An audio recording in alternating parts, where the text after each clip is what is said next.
This video is on why interracial dating may be a better option. This is not going to be a bashing video. I don't want to bash any black men or any black women. I am a black man. I just want to discuss why interracial dating may be a better option for some black folks. If I do talk about anything negative about my dating experience, it'll just be my dating experience and from my point of view and the issues that I've dealt with. But as far as bashing, generalizing, I don't want to take the video in that direction. And why do I believe that interracial dating may be a better option for some folks? Well, let's say for an example, I hear a lot of dark-skinned women say that a lot of black men reject them because they're dark-skinned. I've noticed that the natural hair movement has been going pretty strong for the past few years. And a lot of black men, I hear a lot of black men reject a woman's natural hair. So there may be a couple of things going against them.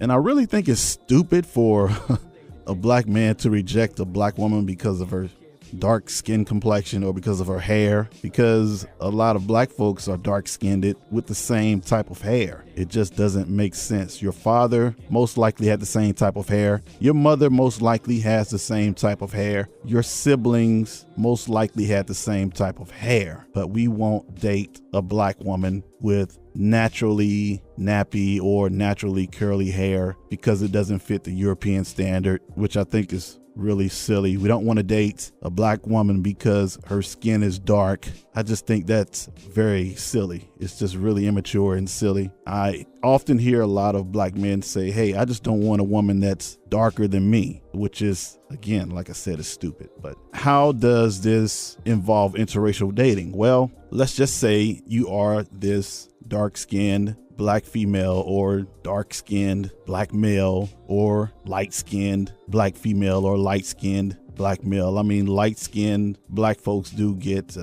they get rejected too. Some people feel that some light-skinned black male or black female just isn't black enough. But anyway, let's just say you happen to meet a person of a different race, doesn't matter what the race is, and they look at you and they like how you look. They love how you look. They embrace how you look. They embrace your dark skin. They embrace your African features. They embrace your kinky hair, and they fall in love with you. I mean, who doesn't want someone to love them for who they are and how they look and accept them for how they look and who they are? That's why I think you should just be able to find love with someone who loves you. And if you're attracted to that person of a different race, I see no issue with dating that person and falling in love and getting married and having children. I mean, at the end of the day, you found someone that loves you. So I believe that interracial dating is definitely a great option for people who have just been rejected by their own race. Sometimes black men reject black women because their ass is not big enough.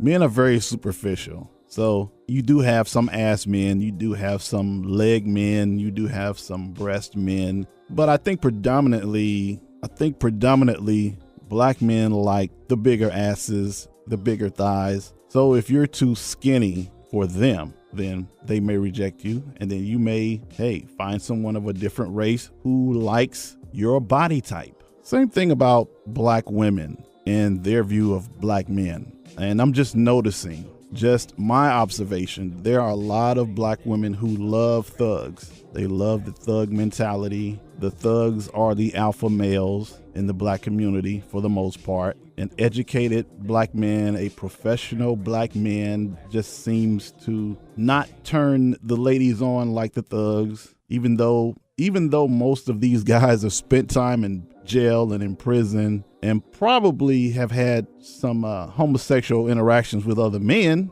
Women just love them. They love thugs. And I'm not just talking about the hood chicks. I'm talking about professional black women, career-oriented black women who are managers. They are executives. They have great careers, great education, and they love thugs. So a white woman or a woman of a different race may see that educated black man a little differently and may embrace the fact that he's educated and he's a professional and he's not wilding out like a thug.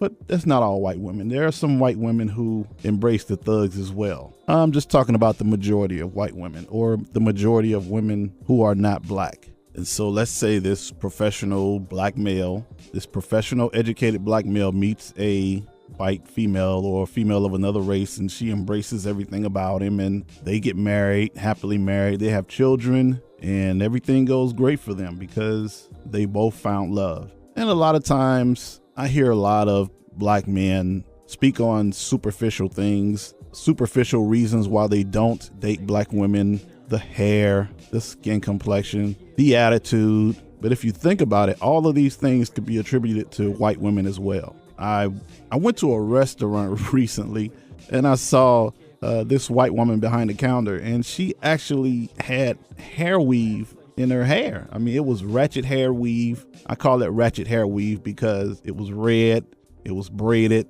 and I can tell that she probably has maybe a couple different baby daddies in her life and some mixed kids, of course. But most black men say they don't like their woman wearing weave, and white women don't wear weave. Well, that's absolutely not true. They don't like their women to be ghetto, but white women can be ghetto, and white women can be trailer parkish. White women can be loud. White women can be every negative thing that a black woman can be. Nobody's perfect. The same way with white men. There are white men who have different baby mamas, who don't take care of their children. They don't embrace family life. A lot of them are not faithful in marriage. A lot of them are thugs. A lot of them ain't worth a damn. Like I said, the same things that black women attribute to black men, they can be attributed to white men. You know, the funny thing about a white woman or a white man getting angry with you and wanting to start arguments with you, when you piss them off enough, they'll call you a nigger in a heartbeat. Same thing with white women. They'll call you a nigger in a heartbeat once they get that level of anger. It happened with Halle Berry and her baby's daddy, and it happened with Terrence Howard and one of his wives. So you could find love with another person of another race, and things could go well, and you could find love and things could go to shit, because we're all human in the end, and we all basically just want to be loved. You know, you find someone that embraces you and loves you. It's a great feeling. It doesn't matter what race you are. It's just a great feeling to find someone who embraces you and loves you. And I mean, in the end, I think we all just want to be loved. So if you could find happiness of a different race, whether you're a black man or a black woman, I say go for it. I do disagree with the movement of some black women who have married white men or men outside of their race, where they're trying to encourage other black women to do the same thing. I think that's based on low self-esteem, and I think it's just a bunch of shit to me. But you don't see many black men doing that, trying to start a movement. I think for the most part, black men just like what they like, and then that's just the end of it.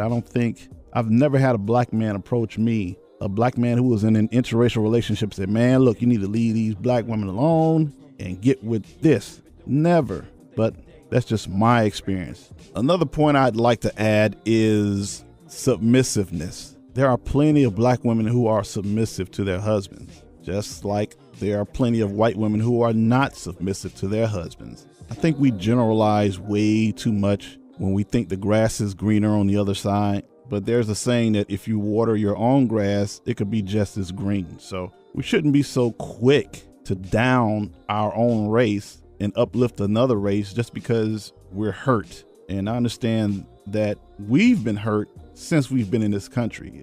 I think it's a generational thing. I think all the hurt that we've experienced, it just passes down from one generation to the next. And it started with slavery, and we're still experiencing it. There's also a saying where I used to hear some black men say, hey, if you're a good black man, just wait around. That black woman will find you after she's been with everyone else. And to a degree, that's kind of true. A lot of black women who have decided that the thugs aren't for them, they've already had 2, 3, 4, 5 kids by these thugs. They've already been emotionally and sometimes physically abused. So they come to you with all this baggage, and I'm not saying that's a bad thing, because some people feel that they can deal with a person like that. Me personally, I can't deal with a person like that. So by that time, they become undesirables. And what do I mean by undesirables? I mean, they become people that nobody else wants. So now they're deciding that they're looking for a good guy. After they've had children by the thugs, after they've been mistreated by the thugs, abused by the thugs, now they're looking for a responsible man who's going to help them pay the bills and help them raise their children. This is my personal experience with dating.